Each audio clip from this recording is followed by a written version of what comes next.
Вече пристигна.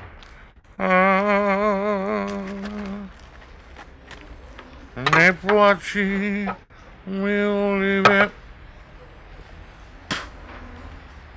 Не жал. Значи,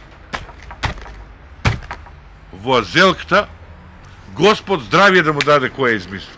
Не само здравие, и Нобелова награда му даде, и Оскар да му даде ако треба. Во, види, 4 компоненти.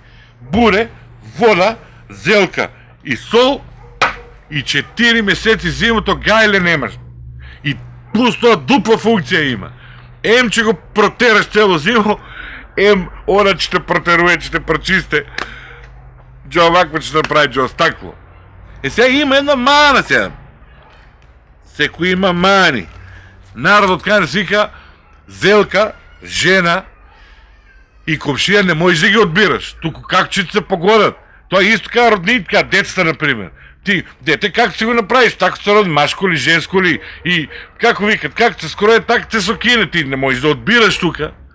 Сега, за разлика од зелката, има други работи па, што имаш можност да ги одбираш. Да речеме сега, например, кај се воја изборите пратениците.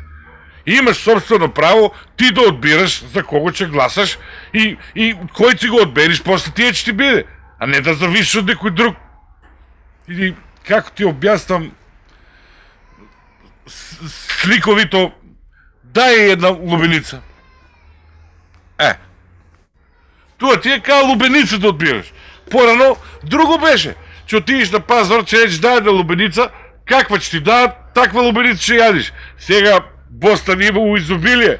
Ти си одбираш каква сакаш лубеница. И затоа многу е битно, кога бираш, треба да знаеш звука да го одбериш.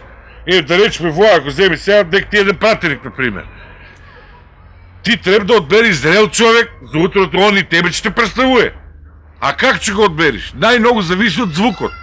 Ако тропне вака, значи зрел е. А ако тропне вака, дај друга лубеница. А ако тропне вака,